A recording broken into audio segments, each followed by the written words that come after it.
ትግራይ ውስጥ ህግ የለም አሁን ህግ ስርዓት የለም ትግራይ ውስጥ ማንም ቡድን ተነስቶ አሁን በዜጎች ላይ የፈለገውን ኢሰብአዊ ተግባርም ይሁን ዲሞክራሲያዊ መብቶችን መጣስ ይሁን ያንን ለማድረግ የሚያስቸግረው አንድም ነገር የሌለበት አካባቢ ሆኗል ይሄ በጣም ግልጽ ነው ማለት ነው ይሄ ቡድን በጣም የሚገርመው ካንተ ነው የወጣሁት ብሎ ከትግራይ ህዝብ ካንተ ነው የወጣሁት ያንተ ነኝ እያለ ነው ይሄ በትግራይ ህዝብ ላይ እየፈጸመ ያለው ማለት ነው ዋቶች የራሳቸው የፕሮፓጋንዳ ስልት አላቸው በፕሮፓጋንዳ ነው የሚኖሩት ስልት አላቸው ፕሮፓጋንዳ ምናራቸው አሁን እንግዲህ በፕሮፓጋንዳ በላይ ይሄ አፋኝ ህግም ጨምረዋል ህዝቡን ለመቅጣት ለማሰር ለመግደልም የሚያስችላቸው ከደርግም የባሰ ህግ አውጥተዋል አሁን በልዩ ሁኔታ የህልውና ብለው ምናምን አውጥተዋል ወጣቱ እየተሰደደ ነው ወጣቱ በረሃ ላይ ነው ያለው እየተደበቀ ነው ያለው አሁን ትግራይ የሆነ ቡድን ተነስቶ የመንግስት ሰራተኛውን መብት የሚደፈጥጥበት ብድግ ብሎ ህግ የሚያወጣበት ብድግ ብሎ ንብረቱን የሚዘርፍበት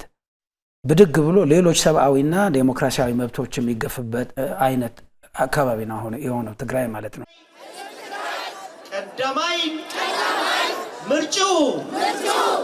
ሰላም እዩ ህዝብ ትግራይ ሰላም እዩ ቀዳማይ ምርጫና ሰላም እዩ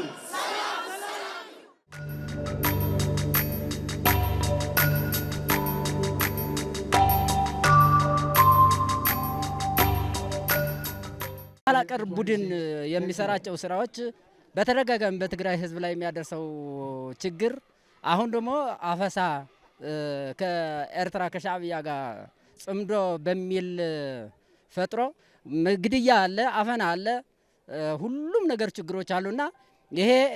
ለመኮነን ዓለም አቀፍ ማህበረሰብም እንዲያውቀው በተለይ ደግሞ የኢትዮጵያ ህዝብ ደግሞ ተባብሮ ከዚህ በፊት የነበረው ተባብሮ ይሄ ኋላ ቀር ቡድን የሞት አንቴና የተባለው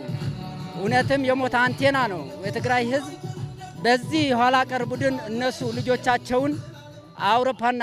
አሜሪካ አስቀምጠው እነሱ የሞት ነጋዴ የጦርነት ነጋዴ ሆነው ልጆቻቸውን አይሞቱም የትግራይ ህዝብ ልጆች ግን እየሞቱ ያሉበት ሁኔታ ስለሆነ በትግራይ ሰላማዊ የሆነ ኢትዮጵያ የምታገኘው አሁን ያለውን በኢትዮጵያ እየተረጋገጠ ያለውን የልማት የትግራይ ህዝብም ተቋዳሽ እንዲሆን ያለመ ነው ይሄ ሰልፍ የወጣንበት ማለት ነው ሰላማዊ ሰልፍ የወጣ ነው እንደ ወጣትም በትግራይ ክልል በሚደረገው ወጣቶችና ህዝቡን ያለ ፍላጎቱ አፈሳ ተደርጎ ወደ ውጊያ ለሚደረገው ላልሆነ አቅጣጫ እኛም ይሄን ነገር ሊቆም ይገባል እንደ ወጣትም እንደ ህዝብም ይሄ ነገር ሊቆም ይገባል ለምን የትግራይ ህዝብም ሆነ እኛ ወጣቶች የምንፈልገው ሰላምን ነው እና ለሰላሙ ዘብን ቆማለን ነው በየትኛውም ነገር ላይ ዘብን ቆማለን ወጣቶቻችን ይትረፉ ቢያንስ ያለፈው ህዝቡን ተጎድቷል እግሩን ያጣ ወገኑን ያጣ ሁሉንም በጣም በየቤቱ ስንት ቁስል አለ ሞት ይብቃ ነው ወጣቶቻችን አይውጡ ሞት ይብቃ ነው ነገሮቹ በስምምነት ይብቃ እንጂ በጦርነት ከእንግዲህ በኋላ ባይኖር ደስታችን ነው ዜጋ ከጠፋ ወጣት ከጠፋ